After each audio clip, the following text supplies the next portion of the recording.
신약성경 고린도전서 5장 1절부터 마지막 13절까지 말씀 같이 읽습니다. 너희 중에 심지어 음행이 있다 함을 들으니 이런 음행은 이방인 중에라도 없는 것이라. 누가 그 아비의 아내를 취하였다 하는도다. 그리하고도 너희가 오히려 교만하여져서 어찌하여 통하니 여기지 아니하고 그 일 행한 자를 너희 중에서 물리치지 아니하였느냐.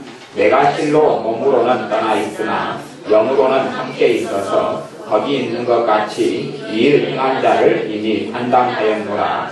주 예수의 이름으로 너희가 내 영과 함께 모여서 우리 주 예수의 능력으로 이런 자를 사단에게 내어주었으니 이는 육신은 멸하고 영은 주 예수의 날에 구원 얻게 하려 함이라.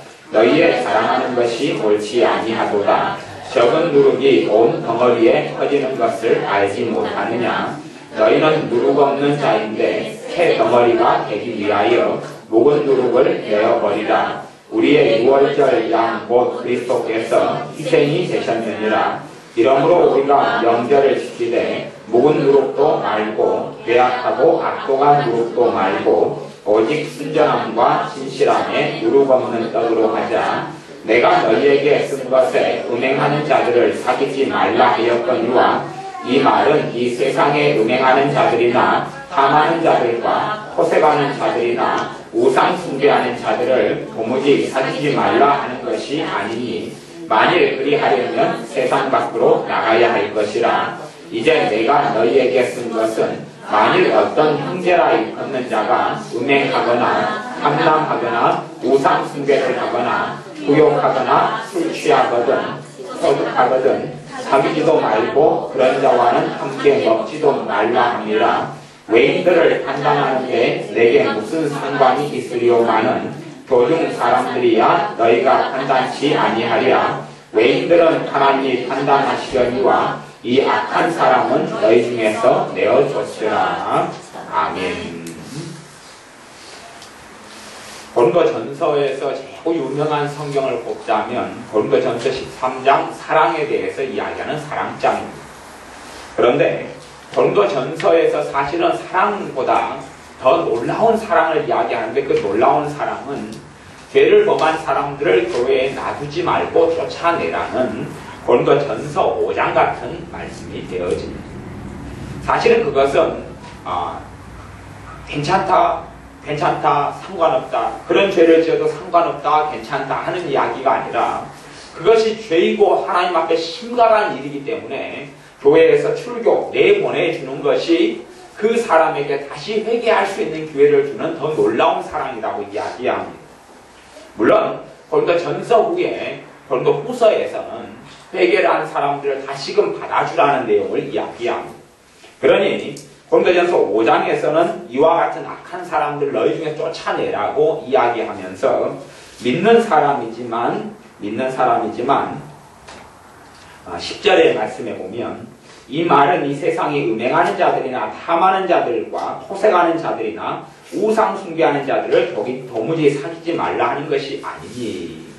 사람들 가운데서 하나님께서 싫어하는 사람, 유형을 따지자면 몇 가지 종류의 사람이 나오는데 그것은 첫째는 음행하는 것입니다. 음행이란 말은 음란한 사람들이란 이야기죠. 음란은 믿는 사람들이 간음죄를 짓고 살아가는 사람을 이야기합니다. 넘어서서 음란 비디오에 음란 포르노에 심취해 있는 사람도 음란하다 그렇게 이야기하고요.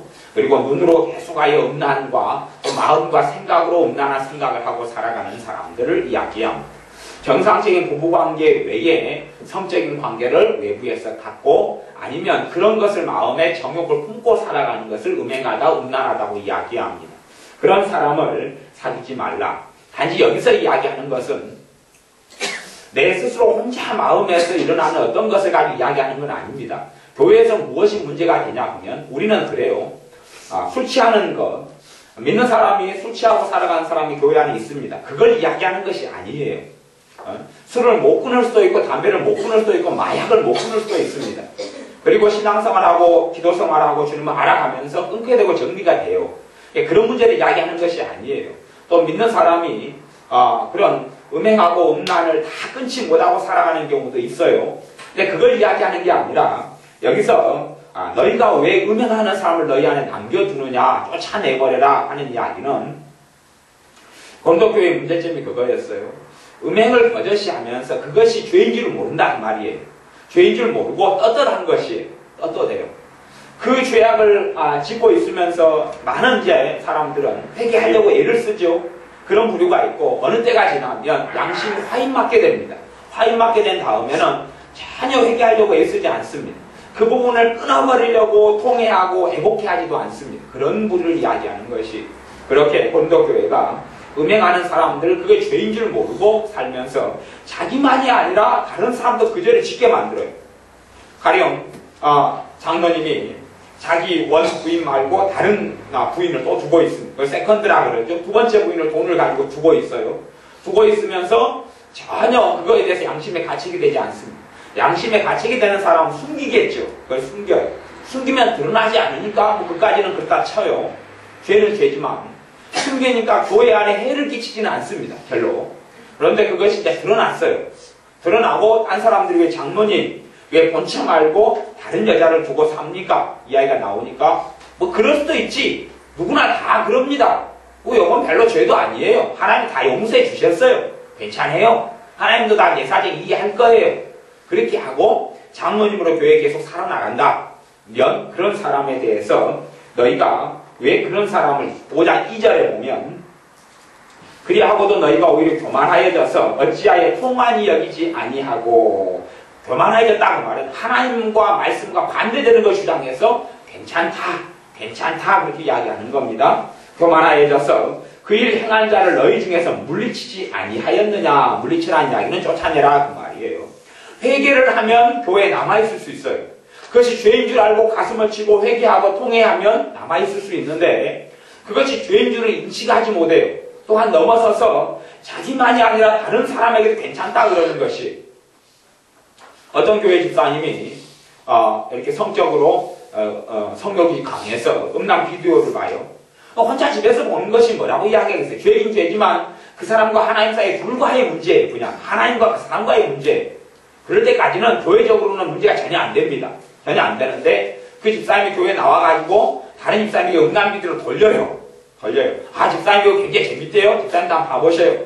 꼭 그 집사님 이거 재밌어요. 이거 봐보세요. 굉장히 도움이 돼요. 뭐 부부 생활에 도움이 돼요. 등등에.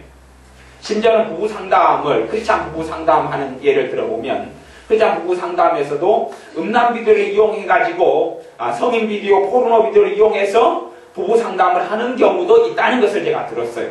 그것이 이런 사건이 이런 상황이 그것이 잘못이다. 그런 것이 잘못이다.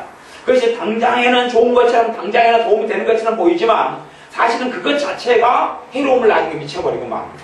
그래서 믿는 부부들이 어떤 성인 비디오를 통해서 부부 생활에 도움을 받으려고 한다면 나중에는 함정에 빠져버립니다. 당장에는 충동적이고 당장에는 어떤 걸 도움이 되는 것 같지만 나중에는 그 죄로 인하여 마귀가 그 부분에 틈타버려요. 틈타버린 다음에는 정상적인 부부 생활을 못하게 만들어버려요. 그런 일이 벌어져요. 그래서 하나를 얻는 것 같지만 사실 하나도 잃고 나중에 5개, 10개를 다 잃어버리고 말아요. 그런 부분이 심각한 오류와 문제로 작용합니다.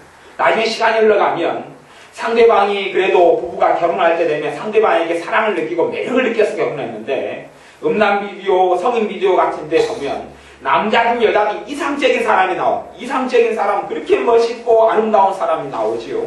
그럼 그 사람이 대상이 되기 때문에 자기 아내와 남편에게서 어떤 그런 사랑이라든지 아니면 그 사람에 대한 매력을 잃어버리게 돼요. 처음에는 괜찮은 것 같은 나중에 잃어버리게 돼요. 뭐 그런 것은 상식적이고 그런 것은 상담학적인 심리학적인 이야기만 해도 뭐 그런 건 뻔히 우리가 알 수 있는 이야기들이에요. 근데 넘어서서 교회 안에서 그런 음란한 비디오를 돌려보여요. 집사님이 그렇다면 그런 사람 그러면 이제 그게 드러나가지고 집사님 그런 게 잘못된 것입니다 하고 지적을 해줬어요. 누가 그러면 그 집사님이 그렇군요. 저는 아이고 이것이 잘못된지는 몰랐습니다. 죄송합니다. 고치겠습니다. 그러면 아무 문제가 없어요. 그리고 그 사람이 하나님께 회개하면 상관없어요. 그런데 에이고 뭐 이건 하나 가지고 그러세요. 그럴 수도 있죠. 당신이랑 똑바로 사세요. 그리고 교회 안에 음란 비디오를 돌려요. 그런 사람은 내가 쫓으라 그 말, 물리치라 그 말을 쫓아내버려라 한다고 이야기합니다. 왜 그러냐 하면 점점 번치게 되는 거죠. 점점 번치게 돼요. 저는 그런 경우가 있어요.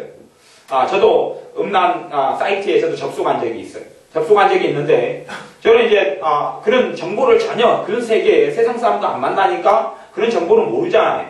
모르다가 예전에 공무원 시험 준비하고 공부할 때에 도서관에 항상 공부하면 같이 공부하는 애들이 이런 그 세상적인 애들이 믿는 사람이 같이 공부하는 건 아니니까 그런 사람들이 있다가 걔네들은 정보가 빠듯해요. 컴퓨터 인터넷 들어가면 성인 정보가 뭐 있고 어느 사이트가 뭐가 있고 빠듯해요.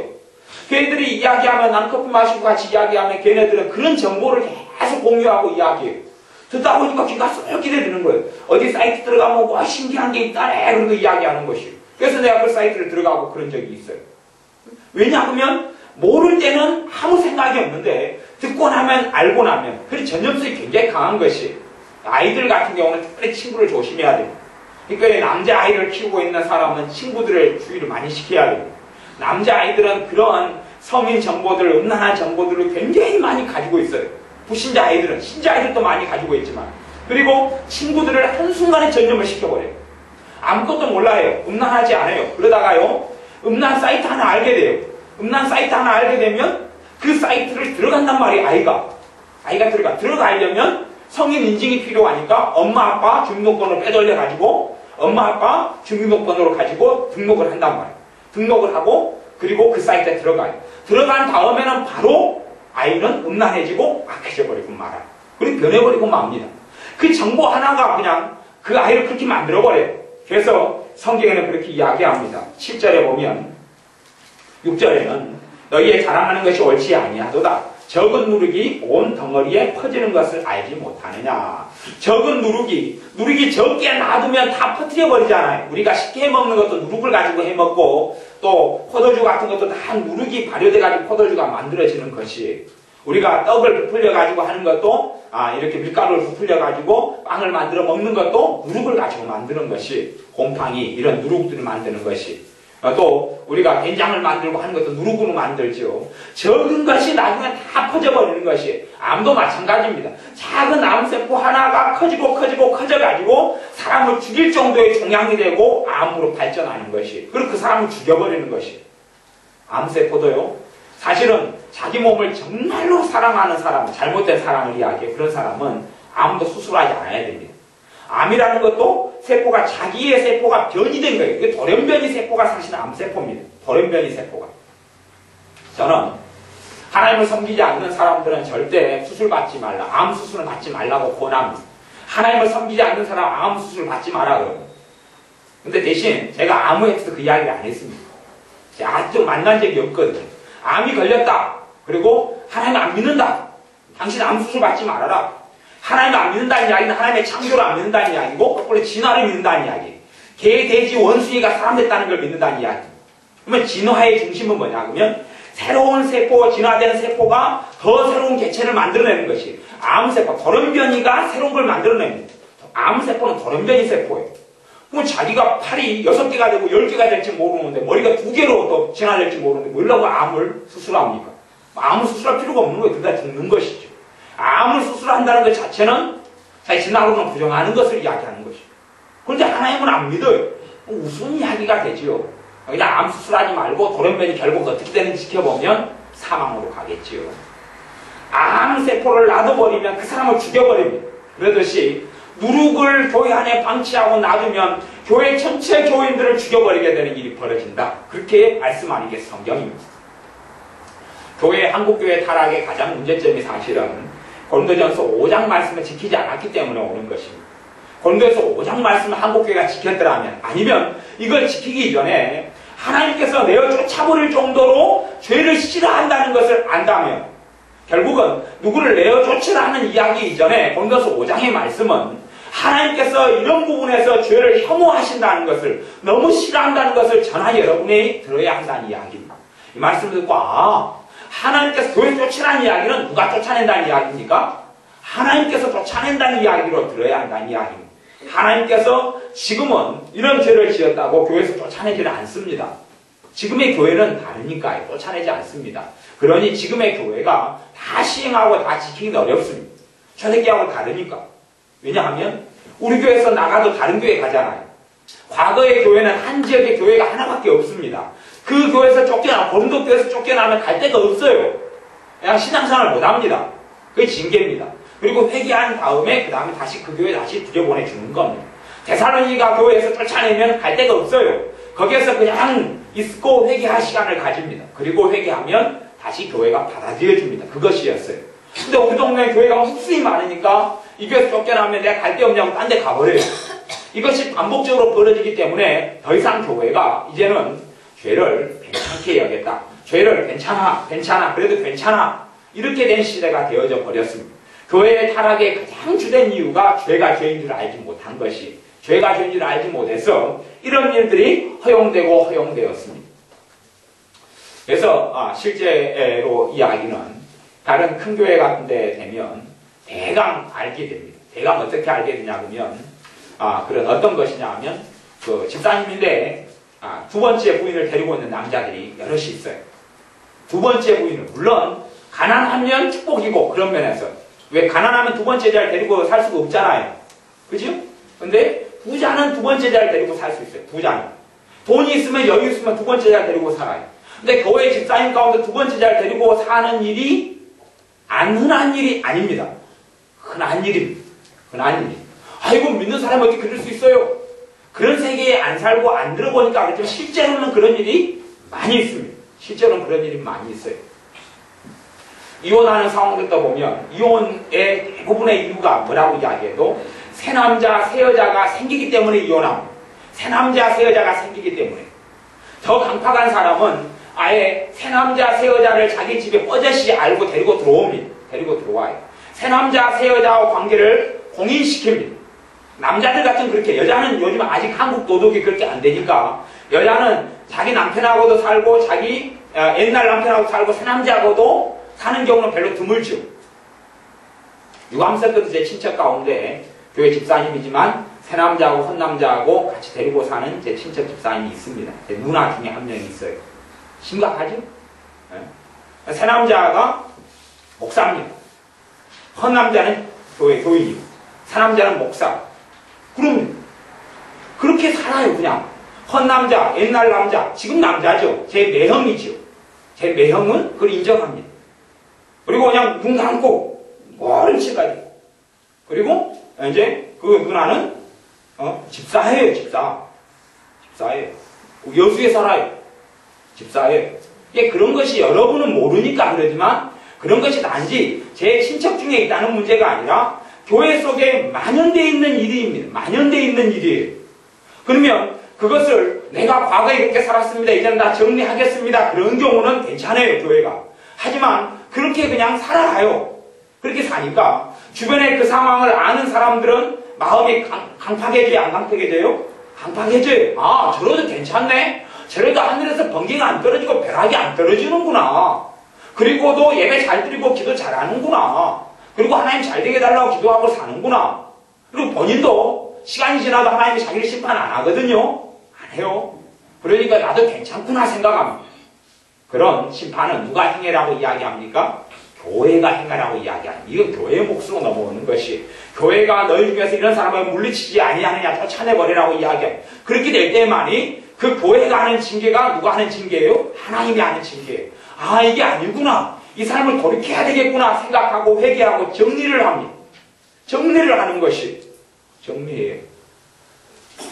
사실은 제가 비밀 중에 하나를 이야기합니다. 여러분은 잘 모르시겠지만 우리 교회에서도 한때는 한 남자의 두 여자가 예배를 드린 적이 있었습니다. 본처와 후처가 우리 교회에 앉아서 같이 예배를 드렸습니다. 본처와 후처가. 후처가 예수님 영접했으니까 내보내지도 못하고 본처와 후처가 앉아서 나라에 앉아서 예배를 드리고 있었습니다. 한 남자와 두 여자. 여러분은 모르셨죠? 그런 일이 우리 교회도 얼마 전까지 내내 있었습니다. 있었어요. 근데 그 남자가 이제 예수님을 영접했으니까 쫓아내지도 못하고, 후처가 이제 예수님 영접했으니까 제 목회자 입장으로 쫓아내지도 못하고, 이런 고린도서 5장의 말씀을 시행하지 못하는 딜레마 속에 있었어요. 근데 그 사람은 이제 인자 믿는 사람이니까 그랬자 쳐요. 그것은 그 정도야 참작할 수 있다고 쳐요. 대신에 본인 믿음이 좋아지면 정리해야죠. 정리해야죠. 본래는 후체를 쫓아내는 게 맞지만 그가 후체하고 살고 싶다면 본체를 정리하든지 근데 원칙적으로는 후체를 정리해야 되겠죠. 근데 살림 후체하고 살고 있으니까 오랫동안 뭐 어떻게 할지 모르겠어요. 그건 그 사람의 일인데 문제는 그것이 죄라는 걸 정확히 알아야 되고 이 죄가 심각한 죄다. 그냥 이거 다 사람이 죄 짓고 사니까 작은 어떤 죄겠지가 아니라 이게 심각하다는 인식을 교회가 하고 있어야 되고 본인이 당사자가 하고 있어야 되는데 그걸 못하고 있기가 쉽다 하는 것입니다. 교회가 왜 이런 사람을 쫓아내주지 않으니까 그 사람의 영원히 구원받을 기획을 없애버리는 겁니다. 왜냐하면 그런 죄는 그 사람이 천국까지 못하게 만듭니다. 그 죄는 그 사람이 멸망을 당해버립니다. 그 죄가 멸망을 당해버려요. 고린도서 5장을 좀 다룬 다음에 정확한 그 본문을 두 개를 찾아가지고 제가 성경을 이야기해 드리겠습니다. 그 죄로 인하여서 그런 음행죄로 있다면 그 사람이 예수 믿는다고 아무리 이야기해도 지옥에 갑니다. 지옥에 가는 것이. 그래서 왜 진짜 사랑의 행위다면 5절에 보면 5장 5절에 보면 이런 자를 사탄에게 내어주었으니 사도 바울은 사탄에게 넘겨버립니다. 그 사람 사탄에게 넘겨버리면 사탄이 무슨 일을 하냐면 이런 육신음녀라고 사탄이 그 사람의 몸을, 육신을, 가정을 파괴시켜버립니다. 하지만 그 사람에게는 회개할 기회를 줍니다. 사탄에게 공격받고 건강이 무너지고 가정이 무너지고 재산이 무너지고 다 무너지고 깨지고 가정이 파괴되면서 사탄이 넘겨줘야 됩니다. 교회가 그 사람을 끌어안고 있으면 보호를 좀 받습니다. 그런 부분이 있어요. 교회라는 것은 그래서 가정과 삶을 지키는 울타리가 되어집니다. 그 사람이 교회에 소속된 하는 보호가 있어요. 대신에 그 사람에 대한 책임은 공동체가 같이 져야 됩니다. 우리 교회가 전체가 같이 져야 되는 면이 있어요. 하지만 보호를 받으니까 어느 정도는 그래서 그 사람은 괜찮다, 안전하다, 배락이 안 떨어지는구나 그럽니다. 근데 그 사람을 내어버리면 그때부터 사단은 그 사람을 삼켜버리기 시작합니다. 대신 그 사람은 회개할 기회를 갖게 되는 것입니다. 그런데 그 죄를 짓는 가운데 괜찮다 끌어안고 오래 지나면 암덩이가 발전해버립니다. 그리고 강팍해 되어버리고 악하게 되어버려서 회개할 기회까지도 완전히 상실해버리고 잃어버리는 것을 보게 됩니다. 그러니 7절에는 유감스럽게도 너희는 누룩 없는 자인데 새 덩어리가 되기 위하여 묵은 누룩을 내어버리라. 그걸 묵은 누룩. 그런 사람들을 묵은 누룩이라 그럽니다. 그리고 내어버리라. 내어버려야 한다. 그래야지 나중에 영원이라도 구원받을 수 없지 알겠느냐. 회개할 기회를 줘서 그래서 5절 하반절에 영은 주 예수의 날에 구원 얻게 하려 함이라. 의도를 그 의도. 영원히 회개해서 구원을 다시 받을 수 있도록 그렇게 하려고 내어버려야 한다고 이야기합니다. 그러나 그것이 세상의 모든 음행하는 자들, 세상의 모든 10절 탐하는 자들, 세상의 모든 토색하는 자들, 세상의 모든 우상숭배자들을 도무지 사귀지 말라는 이야기가 아니다. 그렇게 되면 어떻게 세상살이를 하겠느냐? 그런 이야기가 아니라 어떤 사람요? 어떤 사람? 그것이 11절에 나옵니다. 11절. 이제 내가 너희에게 쓴 것은 만일 어떤 형제라 하는 일컫는 자가 형제라 일컫는 자가 그러니 어떤 우상숭배자들하고 안 사귀어야 됩니까? 형제라 하는 자, 다시 이야기하면 믿는 자인데 우상숭배를 하고 있어요. 그런 사람은 사귀지 말아라 그렇습니다. 같이 먹지도 말아라. 지금 불신자는 우상숭배자는 전도의 대상이에요. 이렇게 사귀어야 해요. 그들을 예수님께 데리고 와야 돼요. 사귀어야 돼요.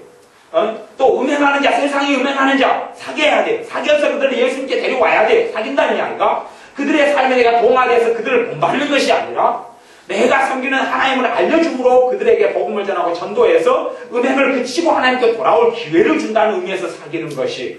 그런데 형제라 일컫는 자, 그러니까 성경이 이렇게 이야기해요. 성경이 형제라 일컫는 자 믿는 자인데 11절 형제라 일컫는 자가 음행하거나 얼마 전에 설명했던 그런 음행이죠. 죄가 죄인 줄 모르고 탓하고 양심이 화인 맞아서 나는 두 번째 부인, 두 번째 남편 음행하고 다른 남자, 다른 여자 두고 살고 음행하는 삶을 드러내. 왜? 자신감이 있으니까. 나는 옛날에 여자가 5이 있어서 옛날에 나는 이렇게 왜 그런 이야기를 입에서 밝히느냐 하면 보통 사람은 양심이 있는 사람은 자기의 과거가 얼마나 죄를 짓고 살아왔는가를 회개하기 위해서는 이야기하지만 자기 과거의 삶을 자랑하듯이는 이야기 안 합니다. 제가 어떤 한 교회 장로님을 제가 전에 다니엘 수양관에 갔을 때 만났는데 그분의 자랑이 뭐냐 그러면 그분의 자랑이 저는 제게는 자랑으로 들려요. 자기가 지금까지 여자를 몇 명을 내가 만나왔다. 몇 명을 만나왔고 지금 본처 말고도 몇 명의 여자가 있다. 몇 명의 여자가 있는데 그분이 그 광주 안디옥교회라고 큰 교회 그 전체 행정을 담당하는 그 양반이었어요. 그러니까 그런데 그 여자 중에서 같이 잠자리를 해보니까 누가 좋더라 그 이야기를 나한테 하는 거예요. 목사관에서 기도원에서 그것이 한 3년 전 4년 전 이야기예요. 그런 이야기를 하는 것이에요. 그리고 이제 자기가 사귀는 여자를 데려와가지고 거기서 있더라고. 내가 그래서 알았어요. 직감적으로 저 여자가 사귀는지 나한테 소개를 해주더라고. 근데 자기는 행정을 맡고 있기 때문에 교회 헌금을 그 여자가 시골에서 전도사지. 그래서 돈을 대주는 거예요. 자기가 행정을 장악하니까 대주는 거예요. 그런 일들이 사실은 우리는 모르는 세계 일들이, 여러분이 모르는 세계 일들이 교회 안에는 가득합니다. 먼 이야기가 결코 아니에요. 그런데 그렇게 행하는 사람들을 어떻게 하라고 그럽니까? 쫓아내라. 그런 사람들과는 너희가 11절 하반절에 사귀지도 말고 그런 자와는 함께 먹지도 말라. 사귀지도 말고 먹지도 말아라. 누가요? 믿는 신자라고 하면서 그게 죄인 줄 모르고 나는 그랬어. 나는 과거에 그랬는데. 정말로 회개하는 사람은 과거를 이야기할 때 수치스러워합니다. 하나님 앞에 부끄러워합니다. 사람 앞에도 부끄러워합니다. 그리고 그걸 끊으려고 애를 씁니다.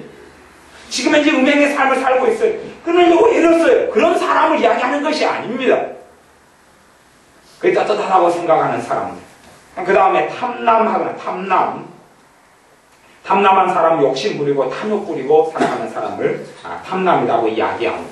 그래서 탐심 우상숭배니라 그랬죠. 온통 안에 욕심과 탐욕이 가득하고 살아가는 사람, 그런 믿는 자라고 일컫는 사람하고는 같이 밥도 먹지 말아라 그랬어요. 이것이 사랑으로 이야기하는 교회의 권한의 이야기입니다. 교회의 권하고 신자에게 권한의 이야기입니다.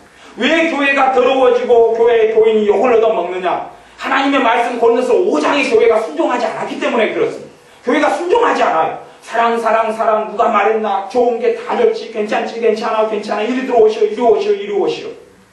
교회가 내보냈으면 지금의 전체 인구의 20% 25%가 신자인데 교회가 정말로 내보냈습니다. 지금의 20% 25% 신자 가운데 구원 얻고 천국 갈 사람이 얼마나 있는지를 모르겠어요.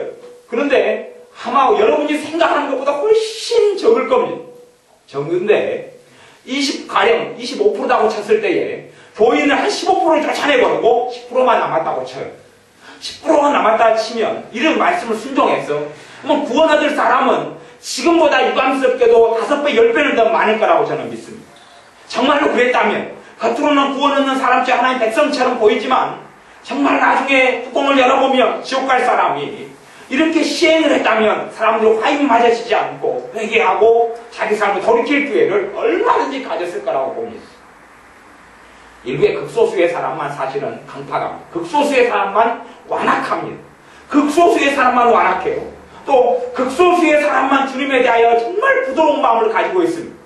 그러면 나머지 대다수의 사람은 누구냐? 미지근합니다. 대다수의 사람은 이렇게 될 수도 있고 저렇게 될 수도 있습니다. 이렇게 갈 수도 있고 저렇게 갈 수도 있는 사람들이 대다수의 사람들이에요. 그러면 정말 완악한 사람이 징계받고 쫓겨나가는 것을 보고 대강 그저 그렇게 미지근하게 사는 사람들이 정말 주님 앞에서 바르고 올바르게 살 수 있는 얼마든지 좋은 기회를 가질 수 있다는 이야기입니다. 그리고 그 사람들이 완악하고 악하고 강파하게 안 변한다는 이야기예요. 교회 중직자, 큰 교회 같은 데 되면 중직자들은 장로님이나 권사님이나 이런 분들이 있습니다. 그런 분들이 있어요. 그러면 이런 분들이 교회 안에 정말 큰일을 많이 합니다. 큰일이다 하는 것은 뭐냐면 헌금을 이야기해요. 왜냐하면 장로님들은 돈이 많아서 교회에게 많은 돈을 헌금하고 기부하고 사업을 합니다. 그럼 제가 여수에 있는 큰 교회 이야기를 한 교회인데 이야기해 보겠습니다. 그 교회에는 장로님과 권사님 부부예요. 그리고 교회에서 큰일을 합니다. 큰일을 하는데 이 부부가 신천지 이단에 빠져버렸어요. 그리고 교회에 있으면서 남아있으면서 많은 사람들이 신천지 이단으로 끌어들입니다. 신천지 이단으로 끌어들여요. 그러니까 산돌교회 이야기입니다. 산돌교회는 작은 교회가 아니죠. 큰 교회입니다. 끌어들입니다. 끌어들이니까 다른 집사님, 목사님에게 이야기했습니다. 지금 이 권사님이 지금 남편이랑 다 해가지고 지금 신천지 이단에 빠져서 지금 교회 안에 남아있지만 이런 못된 일을 하고 있습니다. 빨리 징계를 가고 제재를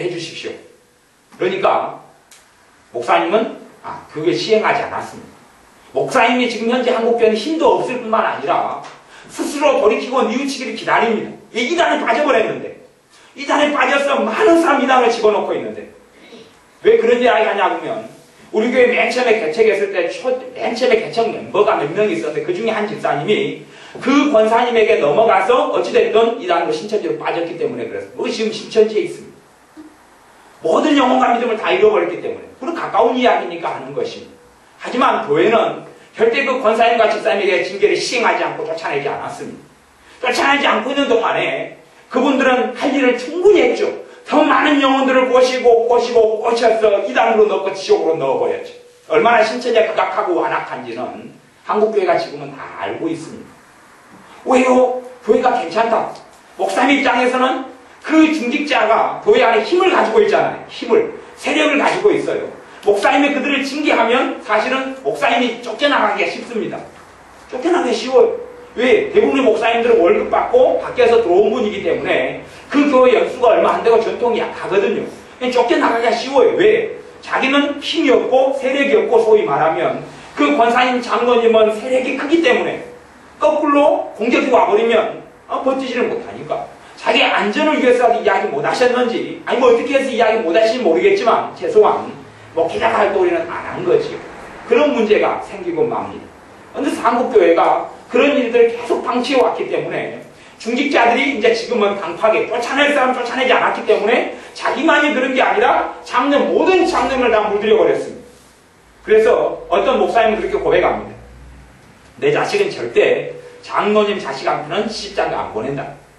그만큼 장로님들이 완악하고 악하다 그런 이야기를 현실에서 체험하고 본 것이죠. 전에 우리가 자주 부흥회에 모시던 송재현 목사님이 한 이야기입니다. 절대 자기는 장로님 가족하고 자식들하고는 사돈관계를 절대 안 맺는다. 그분은 부흥회를 교회들을 수천 교회를 집회를 다닌 분입니다. 수천 개의 집회 다니면서 얼마나 장로님들이 완악하고 악한지를 체험하고 안 분의 입에서 나온 이야기. 저 같은 신출랭이나 저 같은 이런 젊은 사람 이야기가 아니라 60 몇 살 되고 한 40년의 부흥집회를 가진 목사님 입에서 나온 이야기입니다. 그만큼 한국교회 장로님들이 타락했고 악취됐다는 이야기입니다. 물론 집사님들이나 성도님이나 우리 같은 목회자들도 말할 것이 무엇이 있겠습니까? 이렇게 되어졌기 때문에 그렇습니다. 탐남하거나 우상숭배를 하거나 믿는 신자인데 어떤 삶을 살아가는 사람요? 우상숭배하고 살아가는 사람들 어떻게 하라고요? 그게 13절 말씀입니다. 외인들은 하나님이 판단하시려니 이 악한 사람은 너희 중에서 어떻게 하나? 내어 쫓으라. 외인들, 불신자들은 우리의 몫이 아니에요. 아니, 길지나가는 사람들, 당신은 왜 그렇게 사요? 할 이유가 전혀 없습니다. 그렇게 할 권리도 없고요. 하지만 교중 사람들이라는 이야기는 같은 신자들 너희가 왜 판단치 않느냐? 라고 이야기합니다. 그러니까 성경에는 판단에 대해서 두 가지 종류를 이야기합니다. 하나는 판단하지 말아라 이야기하고 또 하나는 판단해라고 이야기합니다. 그러면 하나의 판단은 개인적인 것에 대한 판단을 이야기합니다. 어떤 판단은 절대 하지 말아야 하냐 그러면 개인에 대한 판단, 비판, 개인에 대한 뒷이야기 그런 이야기 절대 하지 말라고 이야기합니다. 그건 절대 주님이 하지 말라고 판단하지 말아야 될 걸 이야기합니다. 하지만 공적인 판단에 대한 부분은 교회가 반드시 시행해야 된다라고 이야기합니다. 이것은 지금 공적인 판단의 이야기, 공적인 판단. 우상숭배 같은 것은 하고 사랑한다는 것은 드러나버리죠. 가령 우상숭배도 여러 종류가 있는데 자식을 우상숭배할 수 있습니다. 자식을 하나님보다 더 애지중지하고 하나님보다 앞세우고 하나님께서 누구 영혼이 죽어가는 것 때문에 마음 아파하면 나는 전혀 느끼지 않고 대신에 내 자식이 다치면 마음 아파하고 그러면 자식이 우상숭배라는 이야기죠. 자식이 작게든 크게든 우상숭배했다는 이야기입니다. 자식을 우상숭배하는 것은 우리가 판단할 수 있어요? 없어요? 우리 몫입니까? 아닙니까? 아니지요. 그건 우리 몫이 아니에요. 자식을 우상숭배하느냐 안 하느냐는 그 사람 마음에서 일어난 일이기 때문에 우리가 전혀 판단할 수도 없고 알 수도 없는 거예요. 그건 우리 권한밖에. 그런 판단할 수 없다는 이야기예요. 집사님이 떡진머리로 예배당에 나왔어요. 떡진머리. 그리고 집사님이 시험을 옛날에 우리 교회 왔던 그 형제처럼 막 덥수루 가게가 나왔어요. 그리고 걸어서 이렇게 양말 신고 나왔는데 썩은 냄새가 막 나서 피해 다녀요. 얼마나 강력한 썩은 냄새 나는지 발로 5발자국을 뛰면 발 밟은 데가 썩은 냄새가 신동을 해요. 그 강력한 파워를 가지고 있어요. 하지만 그거에 대해서 우리가 판단할 수 없다. 판단하지 말라고 주님이 명령합니다. 저 사람이 왜 떡진 머리로 나왔을까? 저 사람 아침에 머리도 안 감았을까? 저 사람 옷이 왜 더럽고 지저분할까? 저 사람 발은 왜 썩은 냄새가 날까? 절대 판단하지 못하는 이야기. 그거 우리 판단의 몫이 아닙니다. 판단의 몫이 아니에요. 그런데 성경에서 명백히 이야기된 판단의 몫. 집사님, 장로님이 지금도 제사 지낸다고 해요. 인자 성도님이 제사 지낸다고 하면 그것은 아직 판단의 몫이 안 됩니다. 왜냐하면 인자 믿는 사람이 그러는 것은 다 기본적으로 그러면서 믿음이 자라면서 끊는다는 것을 우리가 알기 때문에 그런 사람들은 기준이 아니기 때문에 그런데 본인이 해야 될 사람 그 지도자의 위치에 있는 사람 덕을 세워야 될 사람 그런 사람이 장로님 권사님인데 버젓이 장로님이 지난번에 점집에 들어가대 집사님이 들어가대 그리고 그것이 증인이 있으면 교회 안에서 이야기해야 된다는 이야기 증인이 있다면 이야기 집사님 서보세요. 집사님 지난번에 점집에 갔다는 증인이 집사님 두 분이 나왔습니다. 집사님 두 분과 증언해 보세요. 점집에 간 걸 우리가 보았습니다. 집사님 이에 대해서 할 말 있으면 해보세요. 집사님이 잘못했습니다. 하나님과 교회 앞에 잘못했습니다. 그러면 이제 그걸로 끝나는 상황입니다. 왜요? 회개하고 뉘우치고 다음부터는 절대 그런 자리에 참여하지 않고 가지 않겠습니다. 그럼 끝나는 겁니다. 근데 집사님이 아니 점집주 점정을 건다고 무슨 말 필요 있어요? 괜찮잖아요 그런 거. 그런 거에 왜 그러세요? 내 남의 사정 안써하지 마세요. 계속 안써하면 나 확 교회 다른 교회 옮겨올라요. 그렇게 하면 옮기든 말든지 교회가 어떻게 해야 돼? 우상숭배 죄이기 때문에 예 가십시오. 나가십시오. 하나님께서는 당신을 내보내라고 말씀합니다. 성경 말씀은 그렇고 당신 나가십시오. 그렇게 돼야지 그 사람이 다른 교회에 갈 수도 있고 아니면 안 갈 수도 있지만 그것이 잘못이라는 걸 그걸 통해서 조금이라도 뉘우칠 기회를 가지게 된다는 이야기. 그래서 공적인 부분에서는 판단을 해야 되고 사적인 부분은 판단할 수 없다. 그렇게 되는 거예요. 공적인 부분과 사적인 부분. 어떤 집사님이 남에게 돈을 빌렸어요. 그래가지고 갚지 않고 있어요. 그건 사적인 부분이 돼요. 절대 그것은 우리가 이야기하고 판단할 부분이 아닙니다. 그리고 남이 집사님이 목사님하고 싸우는 걸 봤어요. 그것이 사적인 부분은 남았어요. 그러면 우리가 왜 집사님들과 혈기 부리고 싸울까라고 절대 우리가 이야기할 수 없습니다. 생각도 하지 말아야 됩니다. 생각하는 것 자체도 판단이 됩니다. 그런 판단은 절대 안 됩니다. 하지만 교회를 누르기 위해서 썩게 만들고 더럽히는 부분에 있어서는 공적으로 정확히 이야기가 돼야 되고 그에 대한 처리를 할 때에 교회가 교회로 남고 그 교회를 하나님 기뻐하시게 되고 그 사람에게는 화인 맞아서 하나님이 심판을 받지 않고 구원 얻을 기회를 준다는 것이 고린도전서 5장의 말씀입니다. 그러니 어떤 면에서는 고린도전서 13장의 사랑보다 고린도전서 5장의 사랑이 더 강력한 사랑입니다. 이거 일단 강력한 사랑이 하지만 사람들은 사랑 그러면 무조건 용납, 무조건 감싸는 것, 무조건 봐주는 것 괜찮아 그래도 괜찮아. 그래 집사님이 나 요즘에 제사 음식 지금 차려야 되는데 다른 집사님에게 집사님 내가 바빠서 그러는데 시장 좀 봐주세요. 요즘에 내가 제사상 다니는데 물고기가 생선이 좀 부족한데 그것 좀 빨리 봐주세요. 예 알았어요. 그 정도 사정 봐주죠. 우리 다른 집사님이 물고기 사다 줘요. 제사 지내라고. 그럼 그것이 공적인 죄가 되는 것이. 사람을 이렇게 물들이고 있는 것이. 그냥 집사님이라도 몰래 자기 집에서 제사 드리고 있는 건 자기의 개인의 죄가 돼요. 근데 그것이 딴 사람들이 알게 돼 있어요. 교회 공적으로 알게 돼 버렸어요. 그러면 이제 공적으로 처리해야 될 문제가 되고 맙니다. 왜냐하면 다른 성도님들이 볼 때 어떻게 되겠어요? 집사님도 권사님도 제사 지내도 뭐 괜찮고 떳떳하게 이렇게 말도 하고 그러대. 그러면 나도 괜찮은 것 같다. 그리고 우상숭배죄를 초신자가 짓고 계속 지음으로 강파하게 돼서 결국은 하나님의 영원한 심판을 받게 되기 때문에 그렇습니다.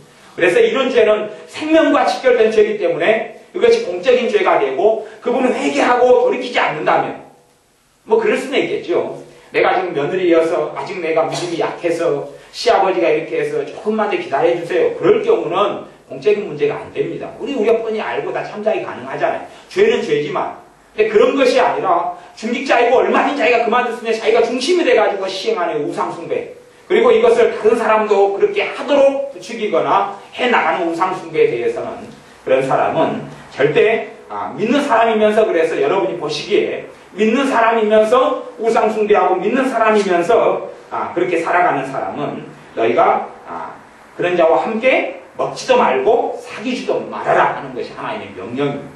그 다음에 이제 첫째가 그래서 음행, 두 번째가 탐남, 세 번째가 우상숭배, 네 번째가 후욕. 후욕은 뭐냐 하면 후욕은 중상모략. 이게 남말에서 남 이간이라고 남의 헐뜯는 거 후욕이라 그럽니다. 남을 헐뜯고 살아가는 신자가 있다. 그런 사람은 그것이 공적으로 드러나고 증인들이 있게 되면 징계해서 그 사람이 회개하지 않고 그 버릇을 계속하면 교회 안에서 쫓아내야 됩니다. 그렇게 될 때 교회가 깨끗하게 되고 교회가 더러워지지 않습니다. 지금의 한국교회의 가장 큰 문제가, 그리고 가장 다툼의 원인이 되는 게 이 후욕하는 사람, 중상하고 남말하는 사람들 때문에 한국교회에 많은 문제가 일어났습니다. 굉장히 많은 문제가 이에 대해서 일어났어요. 왜? 그런 사람을 교회 안에 방치하고 놔뒀기 때문에 일어나는 일입니다. 후욕하는 사람은 쫓아내라라고 이야기해요. 그래서 후욕을 요한계시록대로 이야기하면 말을 지어내는 사람, 거짓말을 하는 사람, 사실인데 사실에다가 덧붙여버려요. 자기 해석과 자기 생각을 덧붙여버립니다. 그러면서 거짓말하고 과장하고 이간질하고 딴 사람의 잘못에 대하여 여기서 이야기하고 저기서 이야기하고 그렇게 해버리는 것이, 이걸 후욕이다 하고 그럽니다. 그런 사람을 너희가 절대 사귀지도 말고 함께 먹지도 말아라. 불신자 이야기가 아닙니다. 신자, 형제라고 일컫는 사람이 후욕하는 사람. 그 다음은 술 취하거나, 우리가 믿는 사람이 술 취할 수도 있습니다. 그리고 방탕에 젖어 살 수도 있습니다. 물론 이제 믿으려고 애쓰는 사람은 초신자의 경우 말입니다. 심지어는 믿은 지 시간이 연수가 됐더라도 알코올 중독에 빠져 있으면 자기 힘으로 해결이 안 됩니다. 그런 부분을 가지고 이야기하는 것이 아닙니다. 그것을 이야기하는 게 아니에요. 고의로 술 마시고 술 취하고 뭐 회사 다니는 직장 사정상 아니면 몰래 그런 경우가 아니라 떳떳하게 집사님 나하고 같이 한잔하러 갑시다. 그리고 남전도회가 끝나면 우리 가서 맥주집에 가서 한잔하면서 이야기합시다. 그런 걸 이야기하는 것이. 그렇게 대놓고 이야기하면서도 절대 그것이 악의적이라고 생각하지 않고 그것이 세상 방탕으로 빠지지 않는다고 생각하면서 교회를 더럽히는 것을 이야기하는 것입니다. 저는 어떤 교회에서 그런 일이 있었어요. 교회가 청년회가 마친 다음에 청년회원들이 술집으로 가는 것이. 술집으로. 누가 주도했어요? 청년회장이 주도했어요. 회장이 주도해서 그런 일을 가요. 그래서 이거 정말 악의적이고 악한 일이다 그랬더니 목사님이 회장 편을 드는 것이. 회장 편을 드는 것이. 너가 왜 회장의 권위에 침범하냐? 회장이 그렇게 맥주집에 가서 술 마시고 이야기한다는데, 그렇게 회원들 다 데리고 한다는데, 너가 뭔데 그러느냐? 부르는 것이. 거꾸로 일이 될 줄 알았더니, 그 사람이 그 회장이 징계를 받고, 회장이 쫓겨나든지 정신을 차리고 혼인 목사님이 낼 줄 알았더니, 목사님 혼인 내기는 그냥 부둔하고, 그것을 옳다고 하는 것이. 물론 그것은, 여수에서 일어났던 일이고, 여수의 어떤 교회에서 일어났던 일입니다. 제가 겪었던 일이니까 이야기하는 거예요. 그것은 멀리 있는 일들이 아닙니다. 그렇게 살아가면서 괜찮은 것이, 괜찮아요. 심지어는 어떤 데는 집사님들이 카바레에 같이 모여서 간다는 이야기 들었습니다. 카바레에 집사님들이 모여서 가요. 여자 집사님들이 가겠죠. 남자 집사님이 가나. 하여튼 그런 일들이 비일비재하게 벌어져. 가령 그런 걸 이야기. 내가 회사 사장 때문에 내가 몇 잔 마셔야 되는데 참 어쩌면 좋지요. 하는 사람에 대한 이야기가 아닙니다. 그런 이야기가 아니에요. 그런 거는 누구든지 완벽한 사람이 없기 때문에 그럽니다. 하지만 자기가 떳떳하게 술 취하고 하면서도 괜찮아, 이런 거 다 상관없어, 이런 방탕도 다 하나님 용서해 주셔, 물론 버리지 않으면서 하는, 그러면서 다른 사람들, 초신자들, 믿음이 약한 사람들 다 그렇게 넘어지게 만드는 사람이 교회 안에 있다면, 그런 사람, 혹은 믿는 집사님, 장로님, 권사님, 목사님이면서도 그렇게 살아간다면 그런 사람들 사귀지도 말고 같이 음식도 먹지 말고 너희 중에서 쫓아내라 라고 말씀합니다. 또 포색하거든. 포색은 뭐냐 그러면 약탈을 이야기야. 포색한다는 이야기는 도둑질을 이야기하고, 그러면 도둑질은 진짜 우리가 겉으로 보기에 도둑이다, 나무 집에 물건 훔쳤다, 이런 도둑질 말고 법의 교묘함을 이용해서 하는 토색을 이야기하는 것이, 이렇게 하는 토색을 이야기해요. 집사님이면서 뻔히 회사 사장이고 돈 좀 있는 줄 아는데 자기에게 물건 납품은 안 돼. 돈을 고의로 미뤄요. 결제를 안 해주고 미뤄요. 그 다음에 직원들 월급을 장로님인데 줄 돈이 있는 줄 아는데도 안 주고 미뤄요. 그리고 그런 삶을 자연적으로 살아가요. 그런 사람을 토색한다 그러는 건, 그런 사람이 너무 많아요. 아까도 제가 이야기했지만 제가 막노동을 다니고 일을 다닐 때 최고 만나기 싫었던 사람이 장로님들, 사장들을 만나기 싫었어요. 저 집사님들, 사장을 만나기 싫었어요. 왜 그러냐면 그 사람들 같이 악랄하고 그 사람들 같이 도둑질하고 거짓말을 하는 사람이 없기 때문에 그래요. 불신자는 깨끗해요. 많은 경우 뒤끝이 깨끗합니다. 그래서 그날 일하면 일에 맞춰서 돈을 주고 보수를 줘요. 일을 더 시켜 먹으면 더 시킨 거에 대한 대가를 줘요. 근데 믿는 장로들이나 이런 사람들은 돈을 안 줘요. 미루어요. 그리고 3일 뒤에 받으러 오라, 5일 뒤에 받으러 오라 그래요. 그리고 돈을 적게 주고 깎아요. 왜 그런지 모르겠어요. 제가 장로님 가정, 그리고 자식이 안수 집사님, 그리고 어머니가 권사님, 그런 과정에서 제가 과외를 했어요. 제가 과외를 가르쳤어요. 자식 둘이를 과외를 시켰어요. 둘을 과외를 시켰는데 그 집사님이, 남편은 안수 집사님이고 어머니는 권사님이고 아버지는 장로님이고 그 집에 대가족이 모여 살아요. 거기서 요구가 뭐냐고 하면 저한테 애들을, 중학생과 초등학생이 애들을 공부 가르치기 전에 뭘 드려달라고요? 예배를 꼭 드리고 말씀을 가르치고 공부를 시켜달라는 거예요. 제가 믿는 사람인 줄 아니에요. 과외 가르치는 것보다 예배 드리는 게 더 힘든 줄로 알았어요. 맨날 성경 가르쳐야 돼요. 그렇게 했어요. 그리고 제가 과외비를 받았게요? 못 받았게요? 예, 빼먹었습니다. 못 받았어요. 못 받았어요. 장로님, 권사님, 안수 집사님, 집사님 빼먹었어요. 그 집은 부잣집이에요. 직원들을 계속 수십 명 이상을 거느리고 사는 사람이 빼먹었어요. 빼먹었어요.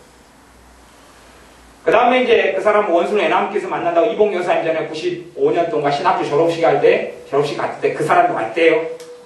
와가지고, 미안하다고. 미안하다고 그러대. 그리고 다음에 또 자기들 과외 시켜주래요. 이제 돈 준대요, 이제. 그래서 제가 속으로 웃었습니다. 나 바쁩니다. 속으로. 옛날 띠먹은 돈이나 주지. 제가 그 다음에 돈 못 받은 다음에 이제 안 한다고 그랬어요. 그랬더니 그분이 하신 아이가 다음엔 돈 주겠다고 성격이 많이 올랐대. 많이 올랐대. 얘가. 멍청이 같은 애가, 큰 애는 좀 멍청이고 둘째는 좀 나은데, 그래서 성격이 많이 올랐대. 공부를 가르쳐달래. 가르쳐달래. 그래서 내가 얼마나 믿는 사람이 위선적인지를 많이 겪었습니다. 그것이 우리들 세계입니다. 그냥 어쩌다가 있는 세계라고 절대 생각하지 마십시오. 어쩌다가 있는 세계는 아닙니다. 그냥 흔한 세계입니다. 그것을 가르쳐서 토색한다고 그러는 겁니다. 그 토색. 남의 걸 훔치는 거예요. 정당하게 줘야 될 것을 안 주는 것입니다. 그건 너무 많습니다. 너무 많아요. 성경 찾아보겠습니다. 성경 요한계시록 21장을 봐보겠습니다. 성경 제고 마지막 성경 요한계시록 21장 말씀입니다. 요한계시록 21장 말씀 21장 6절부터 8절까지 말씀입니다. 요한계시록 21장 6절부터 8절까지 말씀. 요한계시록 21장 6절부터 8절까지 같이 읽겠습니다. 또 내게 말씀하시되 이루었도다. 나는 알파와 오메가요 처음과 나중이라. 내가 생명수 샘물로 목마른 자에게 값없이 주리니 이기는 자는 이것들을 유업으로 얻으리라. 나는 저의 하나님이 되고 그는 내 아들이 되리라. 이까지는 정말 좋아요. 값없이 생명수 샘물 주겠다. 우리가 다 그것을 누려야 합니다.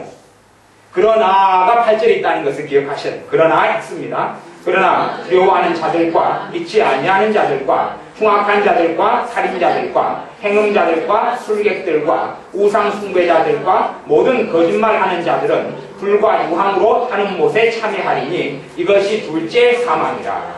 둘째 사망을 받는 사람들, 불과 유황으로 타는 못이 어디냐? 지옥이죠. 지옥에 있는 불과 유황으로 타는 못에 이 사람들이 들어간다. 성경은 해석을 그렇게 사람들이 하는 경우가 많습니다. 우상숭배자들이 지옥에 들어간다고? 당연하지. 당연하지. 근데 우상숭배자를 누구라고 봐요? 불신자 우상숭배자지. 그리고 행음자들, 음란하고 간음하고 하는 사람들이지? 불신자 간음하는 사람들이겠지. 또 흉악한 자들, 불신자 흉악한 자들이겠지. 그렇게 생각합니다. 여러분이 성경을 저와 함께 공동에서 5장을 보았기 때문에 이것이 불신자가 아니고 신자라는 이야기를 알 수가 있습니다. 신자라는 이야기를 알 수가 있어요. 그건 성경의 문왕이 66권이 이야기하는 것입니다. 신자에 대한 이야기를 성경이 하지 불신자에 대한 이야기를 안 합니다. 불신자의 종말과 불신자에게 준 메시지가 있지만 그건 극소수예요. 극소수. 다는 신자에게 주는 말씀이고 신자에 대해서 하는 이야기입니다. 그래서 어떤 자들이 둘째 사망에 들어가느냐? 신자들 가운데서 불신자는 당연한 것이 불신자에 대해서 일고 이야기할 가치가 없습니다. 불신자는 당연한 것이니까. 신자들이라고 하면서 첫째 두려워하는 자들. 두려워하는 것이 뭘로 나타나느냐? 믿음이 없다 그 말이에요. 왜? 하나님을 두려워하는 걸 이야기하는 게 아니고 돈 문제가 생기면 두려워하고 자식 문제 생기면 두려워하고 어쩔 줄 모르고 작은 일에 두려워하고 염려하고 불안하고 그렇게 살아가는 사람도 두려워하는 자들이라 그럽니다. 그것이 믿음이 생기면서 믿음이 자라면서 점점 줄어들어 간다 그러면 그런 자가 아닙니다. 그런 자가 아니에요. 내가 도둑질로 하고 살다가 예수를 믿어서 도둑질을 끊었어요. 그럼 도둑놈이 아닙니다. 그런데 예수님을 믿으면서 점점 두려움이 증가해 갑니다. 하나님을 믿고 하나님 말씀이 있는데도 불구하고 두려움이 점점 많아져 갑니다. 그리고 8절, 두 번째, 믿지 아니하는 자들. 지금 첫째는 두 가지 종류를 이야기합니다. 어떤 믿지 않는, 첫째는 불신자를 이야기하고 안 믿는 자를 이야기하고, 두 번째는 신자들 가운데 믿음이 없는 사람을 이야기합니다. 신자들 가운데 믿음이 없는 사람들, 주님께서 부활하신 다음에 제자들에게 나타나서 저희의 믿음 없음을 책망하셨다고 말씀합니다. 믿지 않는단 말은 교회 다니고 예배를 드리는데 믿음이 없습니다. 믿음이 없어요. 하나님의 말씀도 믿지 않고 하나님에 대한 믿음도 그렇게 없어요. 그런 사람들. 그 다음에 세 번째 사람, 흉악한 자들. 믿으면서 교회 안에서 악을, 마음속에 악을 그대로 품고 있습니다. 악을 그대로 품고 있어요. 그래서 흉악한 자들. 악을 꾀합니다. 그래서 흉악한 자들. 그 다음에 네 번째, 살인자들. 살인자들은 누구냐 하면 사람을 직접 칼로 찔러 죽이는 경우가 얼마나 있겠어요. 그런 경우는 당연하지만 그걸 넘어서서 어떤 자냐? 주님께서 미워하는 자마다 살인하는 자니라고 말씀하셨어요. 어떤 자가 살인자냐? 미움을 계속 품고 있는 사람이에요. 작년에는 내가 10명을 미워했는데 올해는 15명 미워하는 사람이 생겼어요. 또 3년 뒤에는 20명이 됐어요. 30년 뒤에는 50명이 됐어요. 그런 사람을 뭐라고 하나님 보시냐 하면 살인자라고 보시는 거예요. 내가 성화의 과정 속에 있기 때문에 예수님 믿을 때는 50명을 내가 미워했어요. 50명에 대한 한을 가지고 있었어요. 근데 예수를 믿은 다음에 주님의 사랑을 체험하고 주님의 용서를 체험한 다음에 50명에서 신앙생활 1년 하면서 10명을 용서해주고 놔줬어요. 그리고 이제 40명이 됐어요. 또 믿음 자라고 성장한 다음에 30명이 됐어요. 20명이 됐어요. 한을 가진 사람 2명이 됐어요. 그리고 그걸 처리해 가요. 그러면 그런 사람을 하나님은 살인자라고 안 봅니다. 평화를 가져오는 자라고 봅니다. 용서하는 자라고 봅니다. 그러니 믿는 사람이 해가 지나갈수록 한을 가지고 미움을 가지고 이게 증가해가고 성령님께서 그 사람을 용서해주라 하는데 그 사람을 절대 용서하지 못하고 한 사람에 대한 증오와 악을 키워나가는 사람, 이런 사람을 하나님은 살인자라고 이야기하고 둘째 사망 지옥에 들어간다고 이야기합니다. 그것은 성경에서 주님께서 1만 달란트 이야기를 충분히 이야기하셨습니다. 1만 달란트 용서만 받지만 300대 날이 온 친구를 용서하지 않아서 감옥 속에 들어가는, 옥에 들어가서 하나도 남김없이 갚기 전에는 나오지 못하리라는 주님의 선고를 들은 것을 여러분은 듣고 압니다. 그 다음에 행음자들. 그래서 이 행음, 음란함을 깨뜨리고 회개하고 끊지 아니하고 계속하게 키워나가는 사람들, 점점 키워나가는 사람들, 그런 행음자들, 계속 끊지 않고 키워나가는 사람들, 그런 사람이 있습니다. 제가 아는 어떤 전도사님은 사람을, 여자를, 전도사님인데 50몇 살 된 사람이 지금 목사님입니다. 그 사람은 비싼 차를 구해가지고 여자를 유혹하려고 작정을 한 사람인지 제가 알고 있어요. 물론 저하고 같이 밥도 먹고 저도 저는 그런 사람인지 몰랐는데 지나보니까 이렇게 드러난 것이에요. 드러나서 별 흉악한 방법으로 여자를 하여튼 그렇게 사냥을 하는 그런 전도사님을 제가 알고 있습니다. 알고 있어요. 물론 그분의 형님이 굉장히 유명한 사람입니다. 우리나라에서 유명한 목사님이고, 당연히 유명한 목사님, 우리 여수에서 최고 유명한 목사님이 그분의 형님. 그 전사님, 동생. 근데 여자를 흉악한 방법으로 하여튼 그런 거예요. 제가 어떤 방법을 쓰는지 이야기하면 제 입이 더러워져가지고 이야기를 못해요.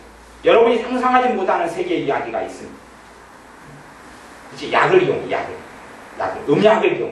약을 이용해서 여자를 먹이면 성적 공격이 강하지요? 밖에 외딴 곳에 데려가가지고 약을 먹여. 지금 주의 종인 사람 제가 이야기하는 겁니다. 오랜 이야기가 아니고, 그것은 한 12년 정도 된 이야기. 그렇게 살아요. 결국은 여자를 그렇게 사냥을 했어요. 사냥을 하고 그걸 다 제가 다 알게 됐습니다. 그건 그냥 여러분이 모르는, 여러분 순수하게 살면 정말 눈도 가리고 입도 가리면 모르는데 우리나 저나 다 회개해야 될 내용이기 때문에 하는 이야기입니다. 단지 그분의 어떤 죄나 문제만이 아니라 그것이 우리의 몫이에요. 우리의 죄의 몫이에요.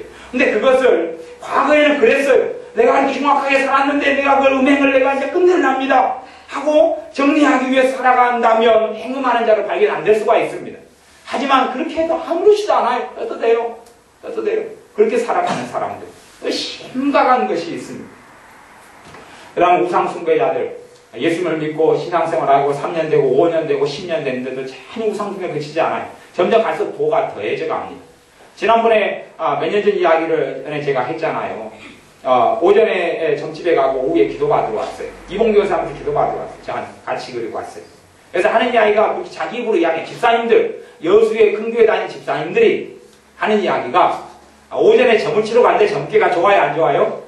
별로 안 좋아요, 점괘가. 그래서 뭐 하러 왔다고요? 기도받으러 왔다고. 기도 온 사이 갈 때 기도받으러 왔다고. 두 사람이 점 치러 갔다가 기도받으러 왔대. 점 보고 집사님들이, 큰 교회 집사님들이. 그런 것이 비일비재한 것입니다. 비일비재. 그걸 우상숭배자라고 그런 사람들. 그 다음에 모든 거짓말하는 자들. 모든 거짓말하는 자들이 아까는 그렇게 후욕하는 자들, 중상모략하는 자들 이야기하고 그런 자들. 그런 자들은 불과 유황으로 타는 못에 참여하리니 이것이 둘째 사망이라 그렇게 말씀합니다. 그 다음에 이제 요한계시 22장도 같은 것을 반복하는데 조금 더 목록이 추가됩니다. 요한계시 22장 11절 말씀, 11절과 15절 말씀입니다. 그까지만 읽고 말씀을 마무리하겠습니다. 요한계시 22장 11절 말씀, 11절 먼저 읽습니다. 불의를 하는 자는 그대로 불의를 하고 더러운 자는 그대로 더럽고 의로운 자는 그대로 의를 행하고 거룩한 자는 그대로 거룩되게 하라. 불의를 하는 자는 그대로 불의를 해라. 더러운 자는 그대로 더럽게 살아라. 의로운 자는 그대로 의를 행하라. 그대로 거룩한 자는 그대로 거룩해라. 보라, 내가 속히 오리니, 이제 주님이 하신 이야기입니다. 내가 줄 상이 있어 각 사람에게 그 일한 대로 갚아주리라. 그 다음 15절 주님이 하신 이야기입니다. 개들과 술객들과 행음자들과 살인자들과 우상숭배자들과 및 거짓말을 좋아하며 지어내는 자마다 성 밖에 있으리라. 앞에는 지금 불점에서 참여한다 그랬죠? 이렇게 성 밖에 있다는 이야기도 천국에 못 들어간다 해서 성을, 예루살렘 성 천국을 이야기합니다. 앞에 우상숭배자들 불못에 들어가니까 뒤에는 성 밖에 있는다는 이야기가 이건 천국에 뭐 들어가는데 그냥 좋은 것을 못 간다 그런 식으로 절대 해석하면 안 됩니다. 같이 지옥에 들어간다는 이야기로 정확히 해석을 해야 됩니다. 성경이 그렇게 이야기합니다. 그렇기 때문에 우리가 주님을 자랑으로 삼고 주님을 의지하고 이런 죄들에 대해서 내가 회개하고 나를 돌이켜보는 것이 필요합니다. 그리고 그렇게 이런 자들로 주님 앞에 발견되지 않을 때에 우리의 믿음이 하나님은 너 믿음이 바르다라고 인정해 주실 것이고 무엇보다 교회가 교회다워지고 믿는 사람을 통해 하나님께서 영광을 받으실 겁니다. 기도하겠습니다. 아버지 하나님, 우리가 회개해야 될 죄들, 한국교회가 회개해야 할 죄들에 대해서 말씀을 나누었습니다. 왜 하나님께서 한국교회에 심판을 행하실 수밖에 없는지 그 죄들에 대하여 나누었습니다.